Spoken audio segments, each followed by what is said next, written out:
સુરતના ડુમ્મસ બીચ ઉપર ટેમ્પો ચાલકનો આતંક જોવા મળ્યો। બેફામ ટેમ્પો ચલાવી અને લોકોના જીવ જોખમમાં મૂક્યા હતા। વિડીયો વાયરલ થતા જ ડુમ્મસ પોલીસ હરકતમાં આવી છે અને ટેમ્પો ચાલકની ધરપકડ કરી તપાસ હાથ ધરવામાં આવી છે। ડુમ્મસ બીચ પર ટેમ્પો ચાલકનો આતંક સામે આવ્યો।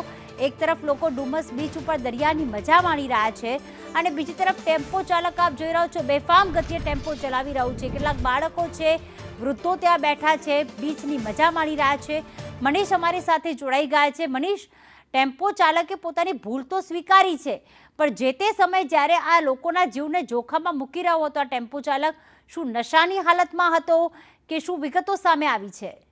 જી બિલકુલ, વાત કરીએ તો ડુમ્મસ છે તે પર્યટન સ્થળ છે અને લોકો પરિવાર સાથે ફરવા જતા હોય છે, ત્યારે કેટલાક લોકો છે તે ડુમ્મસ વિસ્તારના જે માહોલ છે તે બગાડતા હોય છે। ત્યારે ફરી એકવાર સુરતના ડુમ્મસ વિસ્તાર પર આ ટેમ્પો ચાલક છે જે પાણીના બાટલા લઈને જે ડુમ્મસના બીચની ઉપર છે પ્રતિબંધ હોવા છતાં પણ જે કહેવાય કે બે ગફલત રીતે જે ટેમ્પો ચલાવે છે, આજુબાજુના લોકો છે, નાના નાના બાળકો છે, તેની આજુબાજુથી ખત મારીને જાય છે, લોકોના જીવ છે તે પણ જોખમમાં મૂકી રહી છે। સમગ્ર મામલે જે લોકો છે તે તેને સમજાવે છે, પરંતુ આ જે ટેમ્પો ચાલક છે તે કોઈનું સાંભળતો નથી અને ત્યાં સતત આટાફેરા કરે છે અને જે ભયનો માહોલ છે તે પેદા કરવાનું કરે છે। ત્યારે લોકોએ છે તે આ વિડીયો છે તે મોબાઈલમાં કેદ કર્યો હતો અને સોશિયલ મીડિયામાં વાયરલ કર્યો હતો। ત્યારબાદ જે ડુમ્મસ પોલીસ છે તે હરકતમાં આવી હતી અને આ જે ટેમ્પો ચાલક છે તેના ટેમ્પોના નંબર પ્લેટના આધારે અત્યારે તેની અટકાયત કરી છે। જ્યારે એનું નામ છે તે વિક્રમસિંહ ઠાકુર હોવાનું સામે આવ્યું છે અને તે પોતાનો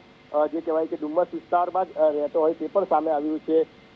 પોલીસે અત્યારે તેની પાસે કાર્યવાહી કરી છે અને તેની પાસે માફી પણ મંગાવી છે, પરંતુ જે રીતના વિડીયો સામે આવ્યો છે, જે જોઈને લાગી રહ્યું છે કે આવા ટેમ્પો ચાલકને કોઈ પણ પ્રકારનો કાયદો કે પોલીસનો ડર નહીં હોય, તેથી જ લોકોના જીવ જોખમમાં મૂક્યા હતા। જી આભાર મનીષ તમામ વિગતો માટે।